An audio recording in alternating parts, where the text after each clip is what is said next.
মোক মুখ্যমন্ত্ৰী ডাঙৰীয়াই দুখন জিলাৰ অভিভাৱক মন্ত্ৰী হিচাপে মোক দায়িত্ব দিছে। এখন হৈছে কামৰূপ জিলা আৰু দ্বিতীয়খন হৈছে মৰিগাঁও জিলা। মই আজি অভিভাৱক মন্ত্ৰী হিচাপে জিলাখনলৈ প্ৰথমবাৰৰ কাৰণে আহিলোঁ আৰু ইয়াৰ জিলাখনৰ যিবিলাক উন্নয়নমূলক কাম কাজ আছে প্ৰত্যেকটো বিভাগৰে আজি উপায়ুক্ত ডাঙৰীয়াৰ লগতে ইয়াৰ স্থানীয় বিধায়কসকলক লৈ এখন আমি পৰ্যালোচনা সভা অনুষ্ঠিত কৰিলোঁ আৰু পৰ্যালোচনা সভাখনত আমি বিভাগবিলাকৰ কাম কাজবিলাকৰ সম্পৰ্কে আমি বুজ ল'লোঁ। মই বিষয়াসকলক এইটোৱে মই তেওঁলোকক কৈছোঁ যে বৰ্তমান যিবিলাক কাম চলি আছে সেই কামবিলাক খৰতকীয়া কৰিব লাগে আৰু দ্বিতীয়তে কৈছোঁ যে যিহেতু বানপানী আহি আছে, বানপানীৰ যিমানখিনি ল'ব লগা সতৰ্কতামূলক কাম কাজবিলাক আছে সেইখিনি কৰিব লাগে।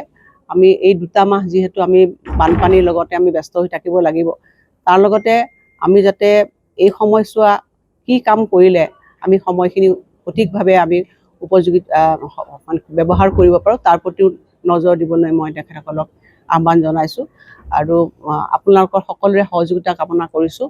কাৰণ এইখন এখন ঐতিহাসিক জিলা, এই জিলাখনত প্ৰায় 18 লাখ মানুহ ইয়াত বসবাস কৰে।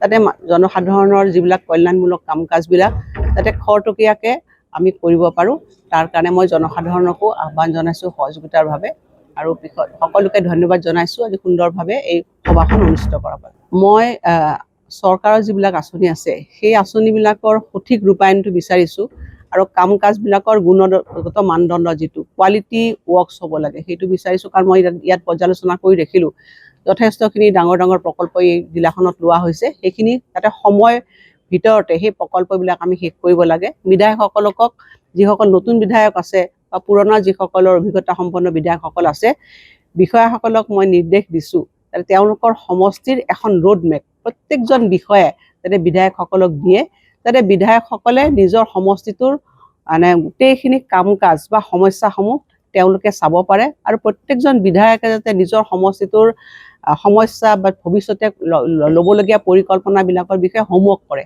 তাৰ বাবে যাতে বিষয়াসকলে সহযোগিতা কৰে সেইটো মই নিৰ্দেশ দিছোঁ।